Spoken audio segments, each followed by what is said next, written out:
Now to have our discussion, I mentioned earlier that we'll be speaking about the importance of going over the challenges of entrepreneurship in Kenya. And I want to speak to Bob. Thank you very much, Bob, for joining us on Inside Business. And we are glad that you're here to shed some more light on these particular issues. Now, talk to us about the Ruwaza Yetu Foundation. What is it about? Okay, thank you for welcoming me.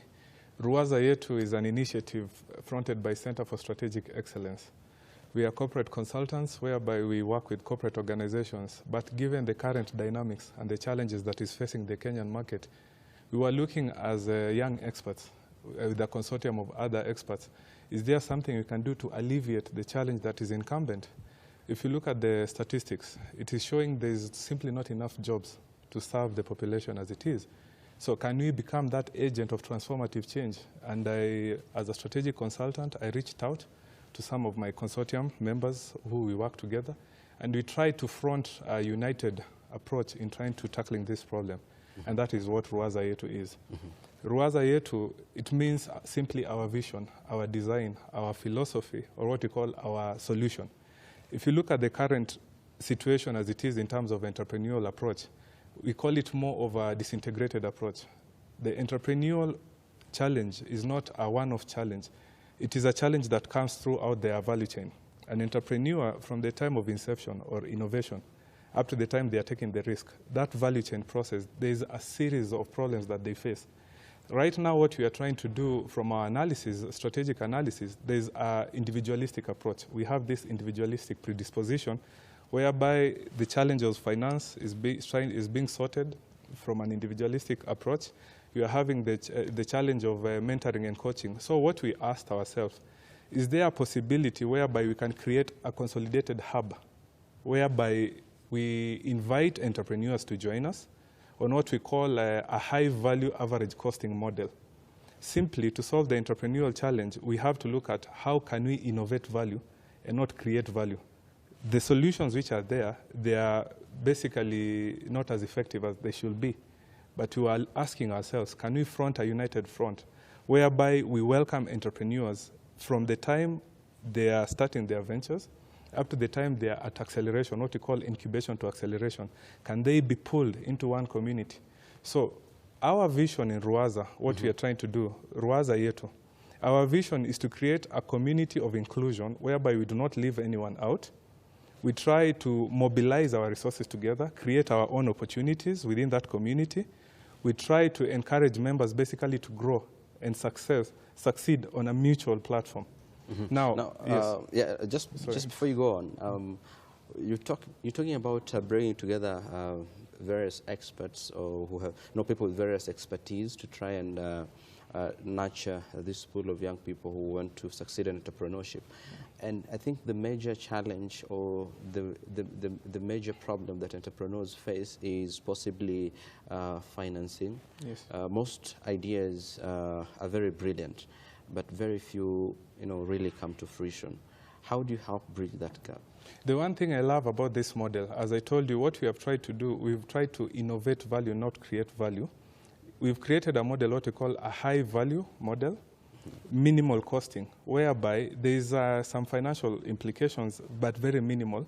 We've looked at the entrepreneurial journey. What does an entrepreneur need to succeed? And we tried to create an entry point whereby the costing structure accepts anyone to come into that community. We mobilize resources. As members come in, for example, we have 3 tiers. The first tier, we call it the bronze membership. For only 3,000 shillings, members come into the community. What value do you get out of it? First of all, you get peer-to-peer access. The same bronze membership, we give members what we call the cognitive skills you require to have for the 21st century. The level of value we are giving for that 3,000 shillings, we are trying to make it as easy as possible for an entrepreneur to enter or start their venture. We are basically sorting, if I was to give an average costing, 200,000 in terms of what an entrepreneur might require from advisory, doing their principal documentation of their business plan, strategic plan, and marketing planning, through the value we are proposing to the community. Come in with this minimal entry cost. We mobilize this cost together, and we fund each other together. We were looking for networking. Let's create our own network. We are looking for market accessibility. One of the key principal things we've observed, it is not that there are not enough jobs.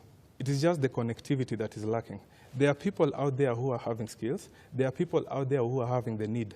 But getting them to come together is a challenge. So this community, what it does, it helps us to raise our own resources in terms of funding. There is no individual entity, organization, or even the government itself that can fund everyone. But can we pull and create wealth as a community? Can we encourage members to come in, we generate our own funding such that it goes back to the people?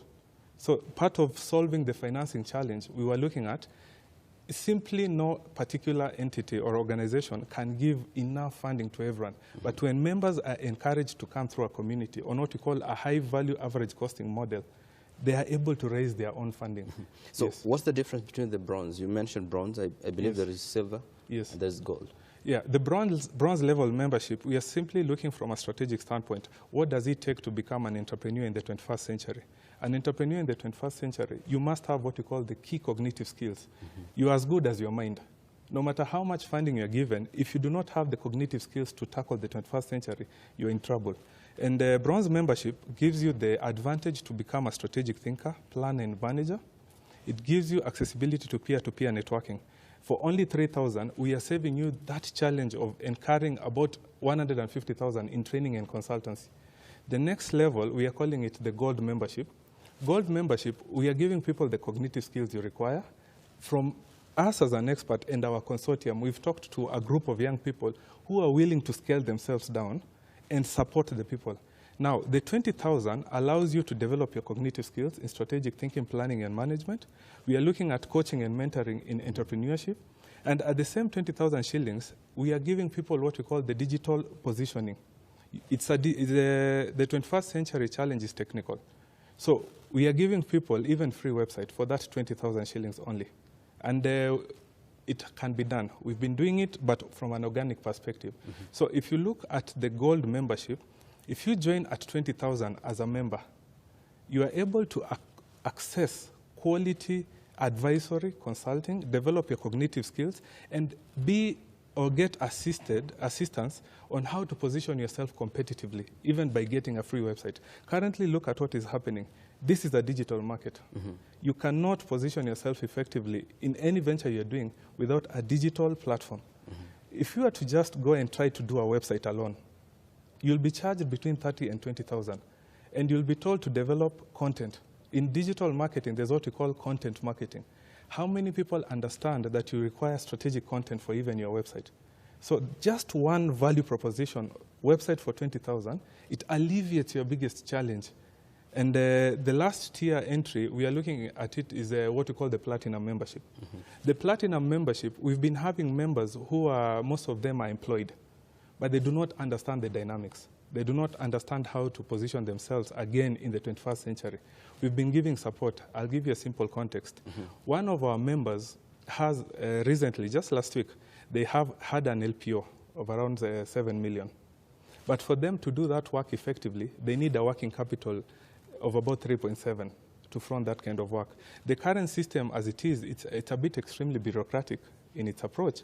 So what we did with this member, because there are other members at the platinum level, we made them to access each other, and they fronted some of this work together. And because of bringing members to a community, they're even able to fund each other and front their work. So what we are trying to do, there are 3 levels of entry in what we call Ruwaza Yetu. Ruwaza Yetu, as we said, in English translation simply means our design or our vision. The current situation as it is, you either go alone, struggle with networking, struggle with raising your own funds, struggle with the challenges of the 21st century entrepreneurship, or the alternative, join a community. One of the biggest challenges of entrepreneurship is what we call the lonely walk. That journey is extremely lonely. But if you look at the statistics, there are simply not enough jobs. Someone has to come in. We are simply trying to take the fruits which are hanging very high and make them accessible to everyone through fronting on a community platform. Now, I just want you to bring this to perspective. We have quite a number of people that do business. Yes. And one thing people have never been able to differentiate is that you can be a businessman, but you're not an entrepreneur. Yes. How do you tell that I'm dealing with an entrepreneur or I'm dealing with a businessman? You see, a businessman can be anyone who invests in any venture. An entrepreneur is someone who has to start on their own. They have to come up with new ideas on how to do something new. They have to package that idea into a viable business opportunities, develop the systems and the structures, and they have to position themselves in the market and take the risk. I can be a businessman simply by just investing in any venture out there, but an entrepreneur is someone who has, most of the time, they have no option. They have to come up with a new idea because the circumstances commands that it's done at that position.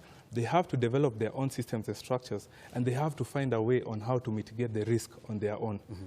So then, having said that, if you want to be part of this Ruwaza Yetu campaign, yes, where you get entrepreneurs who are coming together yes, for business, yes, how do you, marshal this support? How can they access you? Currently, Ruwaza Yetu, we launched it organically. We've been just the same challenge you're discussing from an entrepreneurial perspective. We developed a model which we feel can be superior in terms of marshalling young people together and create their own solution. Now, Ruwaza Yetu, we launched it organically, but currently we've been in discussion with various fronts. We had some interest from different organizations who wanted to support us to take it to a national perspective. And because of the bureaucratic systems here and there, we were not able to meet some of the objectives. We decided to launch it. If you go to our Facebook platform, you will see Ruwaza Yetu. We released it about 3 or 4 days ago, but it has been in operation organically while waiting to do a grand launch. So if you are to visit our Facebook page, you'll find Ruwaza Yetu. If you are to go, right now we have what we call a landing page, whereby members can subscribe, or anyone can subscribe to be a member. Why we've not given it the full visibility is because we want to give it the launch that it deserves. We want to sensitize people. Right now, we are cascading, or we are breaking down Ruwaza on a national representation, county levels. We are getting members to front it at county level, what we call the county heads. Our plan is to disintegrate Ruwaza into a national outlook whereby each county has its own representative who's fronting it, and they take their own challenge and they incubate it under the Ruwaza in that county. But we have the central platform whereby we observe and guide the strategic direction of the whole thing. So if you want to join Ruwaza Yetu right now, regardless of the social economic background, regardless of the income status, we will give you accessibility to the quality support you need. We would have loved to give financial support from the beginning, but only when people come together and they do what we call wealth creation will they be able to generate their own resources. But whatever we have proposed and whatever is in operation right now still gives the entrepreneur the platform they need. So you can join us just visit our Facebook page. It's called Ruwaza Yetu. You can give us your insights. You can join there. You can visit our digital platform. That is a landing page. You can subscribe as a member, or you can visit our offices. We are located in Hurlingham, Silverpool office suites, just at Jabavu Lane. You can visit our offices. We will give you the support you need to start up. Well, thank you for giving us these details, and we wish you the very best. Thank you so much for your time. Thank you for your time also. Asante. Now, speaking to the director of Ruwaza Yetu Foundation, the gentleman Bob Khalili, talking to us about what interventions they are having in as far as trying to bring to fruition entrepreneurs' ideas into making them viable businesses. Now, today on our fact file, we want to talk to you about something that has been not necessarily new to you. We have been talking to you about TICAD. Now, TICAD is the Tokyo International Conference on African Development, and it's been on since 1993 in order to focus or refocus international attention on the importance and urgency of African development issues, as well as to promote high-level policy dialogue between African leaders and, of course, development partners. Now, that is a fact file, and that is what TICAD means, as TICAD stands for. On our blackboard, as we wind up, we will be giving you an interesting term today, and the term is waiver. Now, that is the voluntary action of a person or a party that removes the person's or party's right or particular ability in an agreement. The waiver can either be in written form or some form of action. However, essentially removes a real or potential ability for the other party in the agreement. However, is a written demonstration of a party's intent to relinquish a legal right or claim. The relinquishment is voluntary and can apply to a variety of legal situations. For example, in a settlement between two parties, one party might, by means of a waiver, relinquish its right to pursue any further legal action once the settlement is finalized.